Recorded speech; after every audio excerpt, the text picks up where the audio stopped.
Hello everyone. I hope आप सब ठीक हैं और आपकी प्रिपरेशंस भी बहुत अच्छी चल रही होंगी। आज की रिकॉर्डिंग, आज की क्लास का जो पर्पस है वो ये है कि क्या सिलेबस रहने वाला है,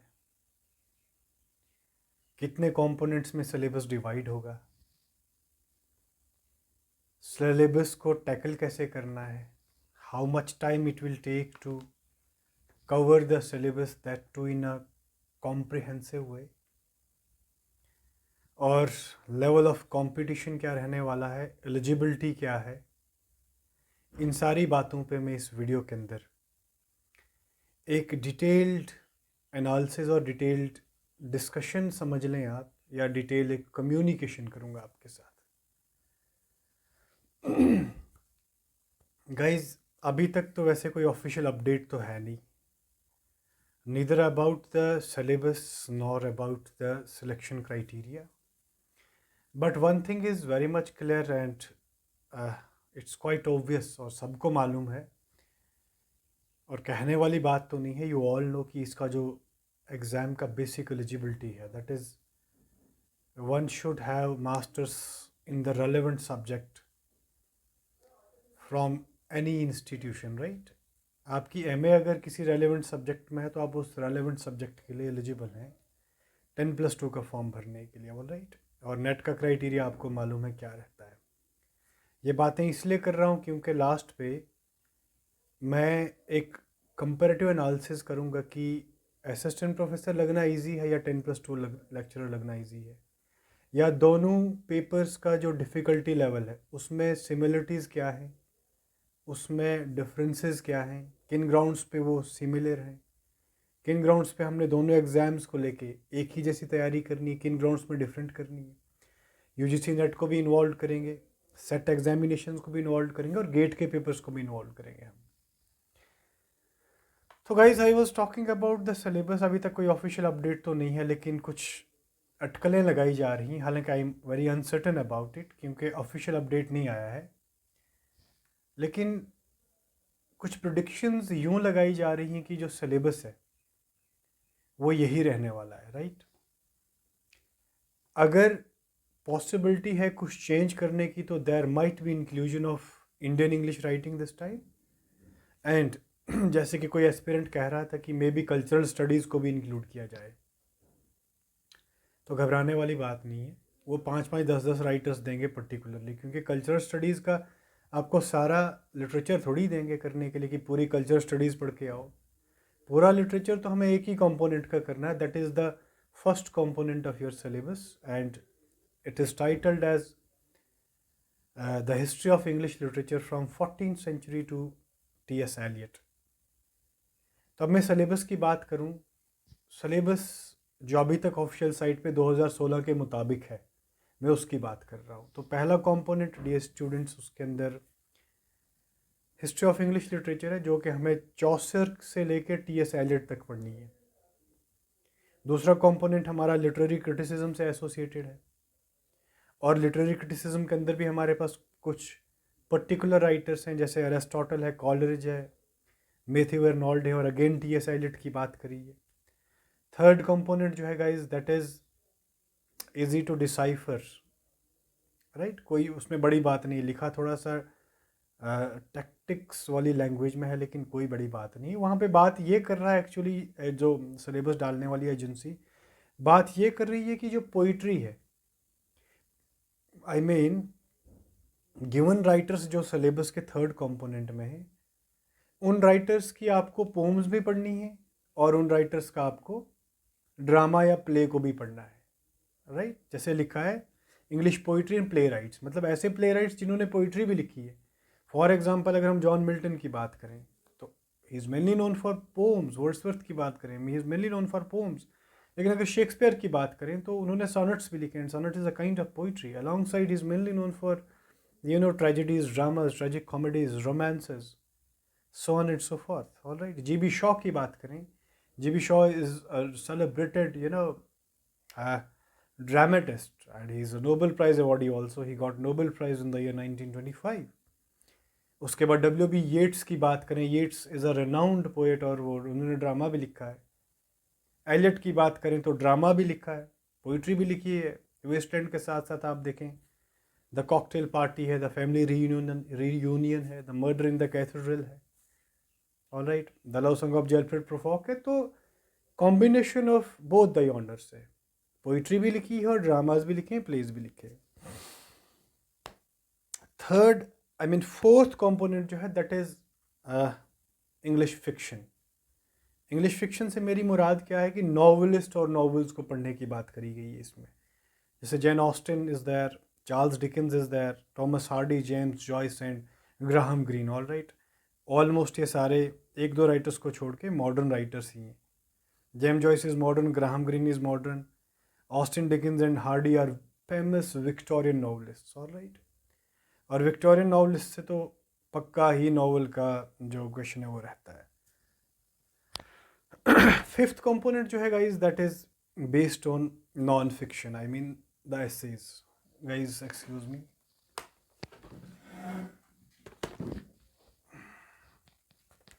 दो मिनट देते हैं।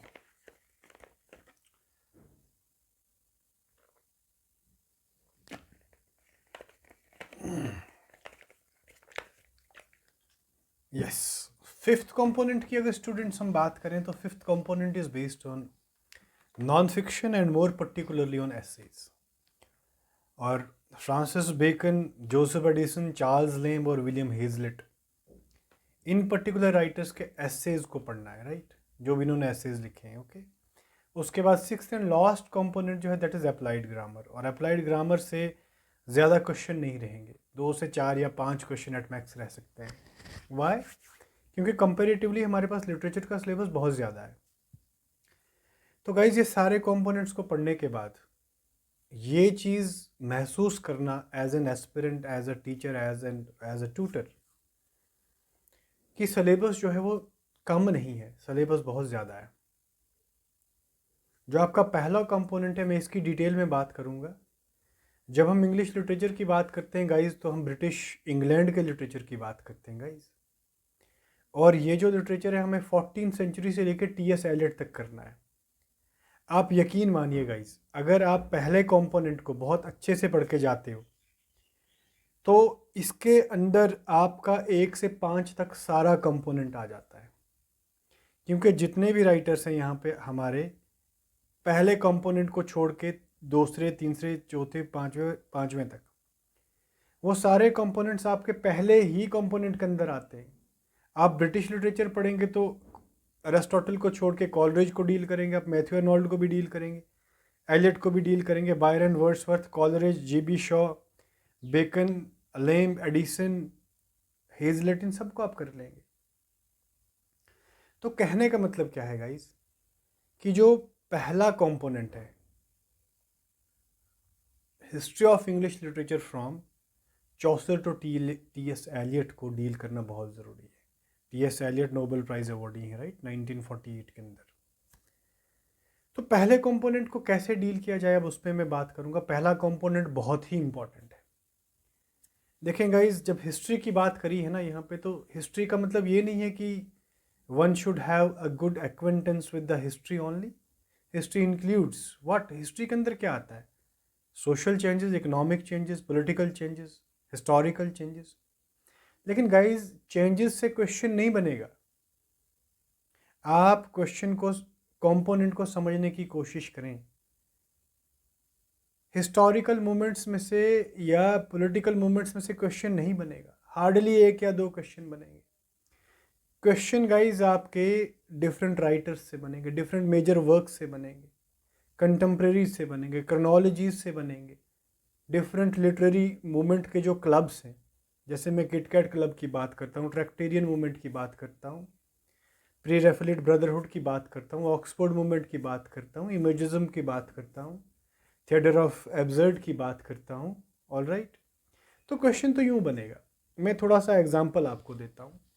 फॉर एग्जांपल, हम पहले कंपोनेंट की बात कर रहे हैं चौसर से लेके एलियट तक। हम मान लो सिम्युल रिचर्डसन की बात करते हैं या हेनरी फील्डिंग की बात करते हैं। अब आप नॉवेल्स के कंपोनेंट को देखें तो नॉवेल्स में आपके Jane Austen, Charles Lamb, Hardy Joyce और ग्राहम ग्रीन ही है। लेकिन गाइस ब्रिटिश लिटरेचर के अंदर 14th सेंचुरी से लेके टी.एस. एलियट तक नंबर ऑफ नॉवलिस्ट हैं। पहले तो हमारे 15th सेंचुरी के अंदर नॉवलिस्ट आ जाते हैं जिनमें विलियम कैंग्रीव, हेनरी वॉगन वगैरह आ जाते हैं, है ना, जॉन वेनब्रू वगैरह आ जाते हैं। उसके बाद आप 18th सेंचुरी नॉवेल्स की बात करें तो रिचर्डसन वहाँ पे आ जाते हैं, हेनरी फील्डिंग आते हैं, टोबियस स्मॉलेट आते हैं, डैनियल डेफो आते हैं, लॉरेंस स्टर्न आते हैं, और अपरा बेन आती है वहाँ पे, ऑलराइट, मैरी शेली वहाँ पे आती है। उसके बाद अगर हम विक्टोरियन नॉवेल्स की बात करें या रोमांटिक नॉवेल्स के, रोमांटिक एज के जो मतलब क्लाइमैक्टिक पीरियड था, जो लास्ट एजेस, जो लास्ट ईयर्स थे रोमांटिक एज के, वहाँ पे हमारे पास नॉवलिस्ट हैं। Jane Austen is there, George Eliot is there, Bronte sisters are there.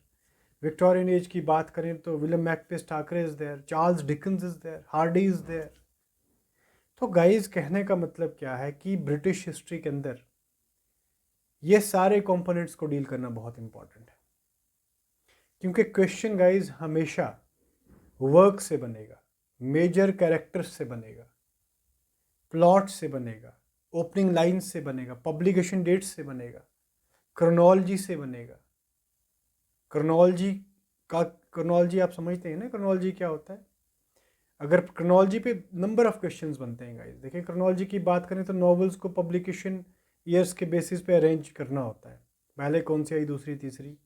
Chronology पे दूसरा क्वेश्चन, राइटर्स आपको हैफेजेड वे में दिए होंगे, उन राइटर्स को एज के मुताबिक सेट करना है। फॉर एग्जांपल शेक्सपियर है, मिल्टन है, ड्राइडन है, पोप है, बताओ जी इनका क्रोनोलॉजिकल ऑर्डर क्या है, कौन सी एज पहले आई, कौन सी एज दूसरी आई। तो एक क्रोनोलॉजी में पढ़ना बहुत ज़रूरी है गाइज। क्रोनोलॉजी से 5-6 क्वेश्चन तो पक्का रहेंगे। तो कहने का मतलब क्या है गाइज कि पहले कंपोनेंट को डील करना बहुत ही इंपॉर्टेंट है। पहले कंपोनेंट को अगर हम रिलीजियसली डील करेंगे तो हमारा सारा सिलेबस इस कंपोनेंट के अंदर आ जाएगा, ऑलराइट। तो ये मैंने सिलेबस की बात आपसे करी। पहला कंपोनेंट अच्छे से डील करेंगे ब्रिटिश हिस्ट्री वाला तो सारे कंपोनेंट्स हमारे एरिस्टोटल के अलावा पुराने सिलेबस में जितने भी राइटर्स हैं वो पहले ही कंपोनेंट के अंदर आ जाएंगे। बाकी मोर पर्टिकुलरली इन कंपोनेंट्स में जो राइटर्स हैं उनको हम और रिफाइंड वे में पढ़ेंगे। कैसे पढ़ेंगे कि अगर किसी राइटर का मान लो कोई माइनर वर्क भी है उसको भी पढ़ के जाएंगे। फॉर एग्जांपल हम रिचर्डसन की बात करें तो पामेला पढ़ना बहुत ज़रूरी है, क्लैरिसा पढ़ना बहुत ज़रूरी है। लेकिन इसके अलावा जो माइनर वर्क्स हैं, the history of sir Charles Grandison या एमिलिया, उनको भी पढ़ के जाएंगे। हेनरी फील्डिंग की बात करें तो जोसेफ एंड्रयूज़ और टॉम जोन्स को तो पढ़ के जाना ही जाना है। लेकिन इसके अलावा जो माइनर टाइटल्स हैं जैसे रेप अपॉन द रेप है, डॉन क्योटे इन द इंग्लैंड है, ऑलराइट, इसके अलावा शमीला है, तो उनको भी पढ़ के जाना है। ओके, अब गाइस देखें स्ट्रेटजी क्या है। मैं आपको बताता हूँ कि लिटरेचर को पढ़ने की एक प्रॉपर स्ट्रेटजी होती है। मैंने आपको पहले भी बताया, लिटरेचर को हमेशा क्रोनोलॉजिकल ऑर्डर में पढ़ेंगे, that will be very much beneficial for you, खासकर बिगनर्स को। क्योंकि अब देखें जो लोग एक्सपीरियंस्ड हैं, फॉर एग्जांपल मैं अपनी बात करूं, मुझसे इंटेलिजेंट लोग आगे बैठे हुए हैं, बहुत अच्छे अच्छे लोग हैं। तो जो लोग वेल रेड है ना गाइज, वो हैफेजेडली अगर पढ़ेंगे तो उन्हें कोई नुकसान नहीं, क्योंकि उन्हें पता है कि अगर क्रोनोलॉजी पे कोई भी क्वेश्चन बेस्ड आएगा they will tackle it in a easy way, because they are having an acquaintance with the different periods of English literature. तो फ्रेशर्स को गाइज हमेशा एक क्रोनोलॉजी में आना है। अब पढ़ें कैसे, how to study a writer. अब देखें राइटर में पढ़ने वाली बातें क्या क्या हैं गाइस। जब भी आप किसी राइटर को डील करो तो राइटर को डील करना कैसे है, आपने राइटर को स्टडी कैसे करना है, मेरे कहने का मतलब है।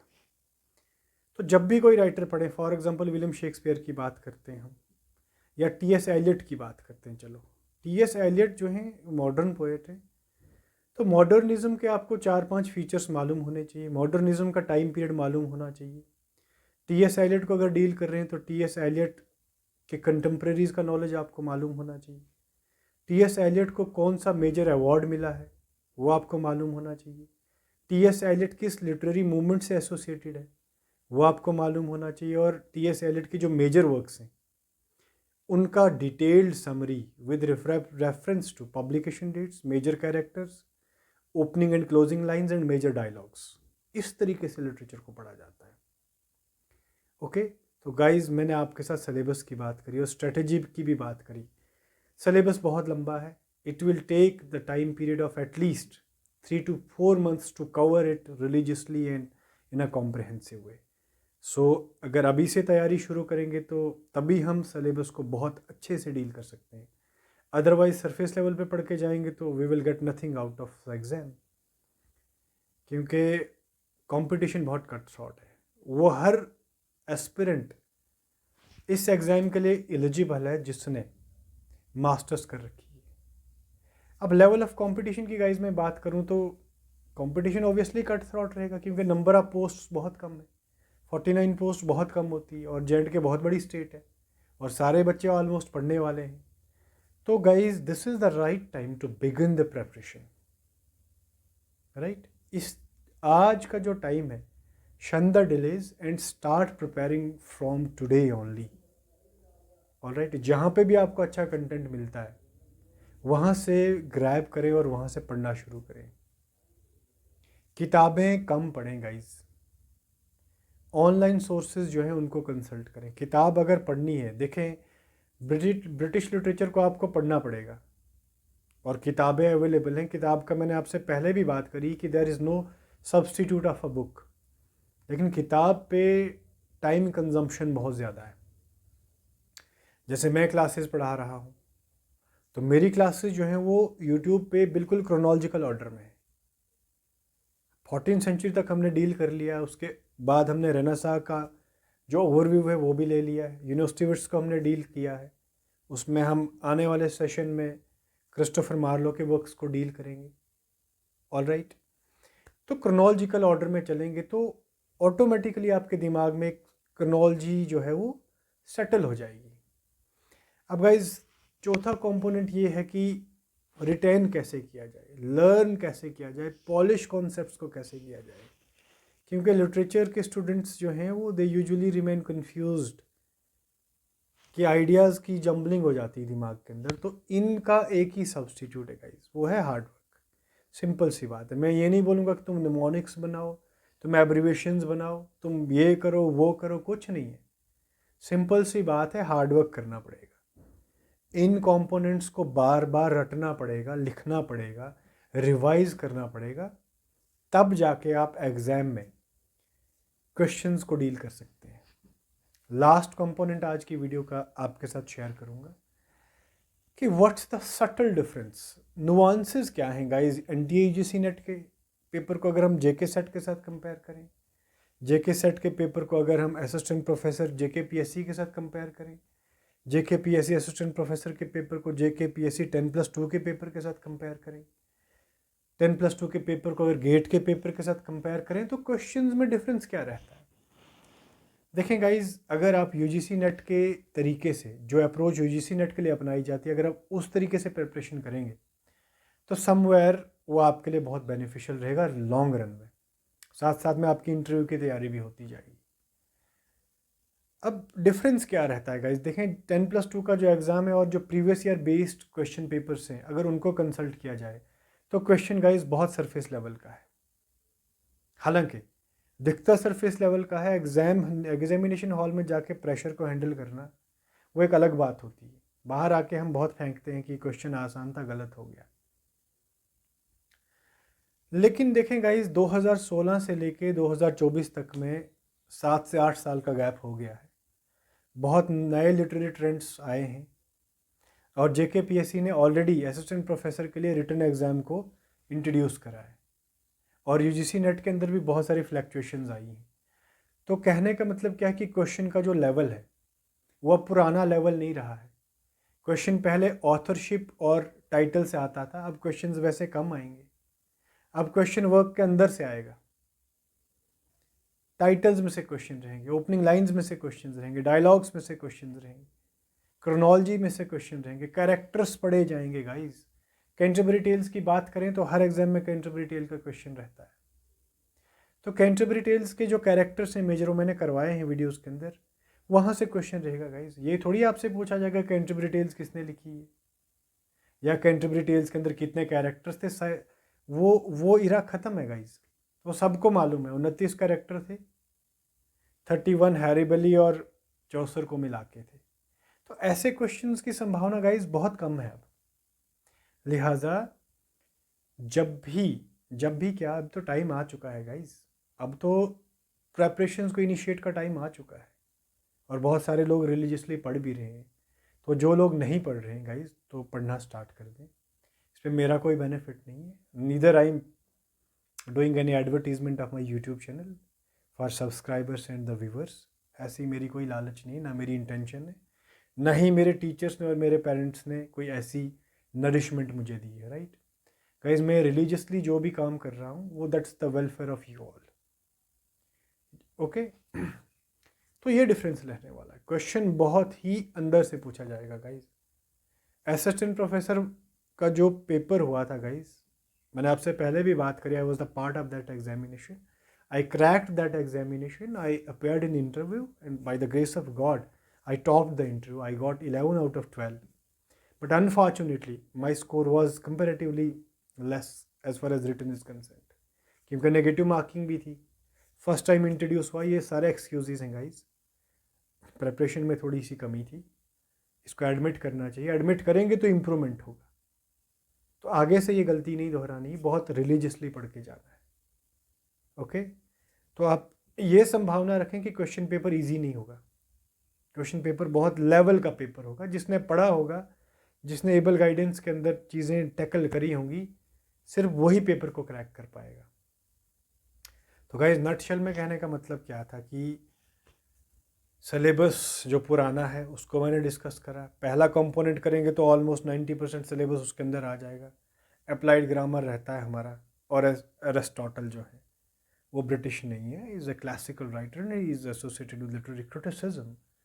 बाकी देखते हैं आगे क्या रहता है। Let's wait for, I think wait करने की ज़रूरत नहीं है, क्योंकि पहला कंपोनेंट तो रहने वाला। डिकिंस और हार्डी और Graham green, Jane Austen, George Eliot, ये एज इट इज़ रहने वाले हैं। एरिस्टोटल तो वैसे भी सिलेबस में होगा जितना भी चेंज करेंगे। बेकन तो फिर भी रहेगा, चार्ल्स लेम तो फिर भी रहेगा, और राइट हेजलेट तो रहेगा ही रहेगा। और उम्मीद है कि maybe Samuel Richardson, Henry Fielding, Tobias Smollett, इनको भी इंक्लूड करें। तो गाइज, आई होप अब अपनी प्रेपरेशन को स्टार्ट करें, इनिशिएट करें, एबल गाइडेंस के अंदर पढ़ें, नोट्स बनाएं, रिवाइज करें, रटा मारें नोट्स को अच्छे से। सिंपल सी कहने की बात है। तो बाकी आप अपना ख्याल रखें, और नेक्स्ट वीडियो में हम क्रिस्टोफर मार्लो के डिटेल्ड वर्क्स की समरी पढ़ेंगे, कैरेक्टर्स और जो भी चीज़ें उसके साथ एग्जामिनेशन रिलेटेड है। ओके गाइज, तो अपना ख्याल रखें, और चैनल को अगर अच्छा लगता है तो प्लीज़ सब्सक्राइब भी करें और लाइक भी करें, शेयर ना करें। ओके खुद पढ़ें, शेयर करने की ज़रूरत नहीं है। ऑल राइट, आप अपना देखें, जो अच्छा लगता है उससे डील करें।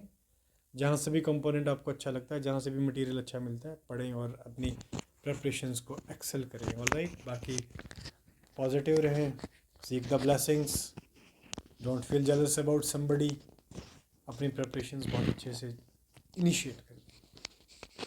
अब आपसे विदा चाहते हैं, नेक्स्ट सेशन में आपसे ज़रूर अगले राइटर पे बात होगी। Thank you so much, bye bye, take care and keep supporting and keep loving and keep blessing. Thank you.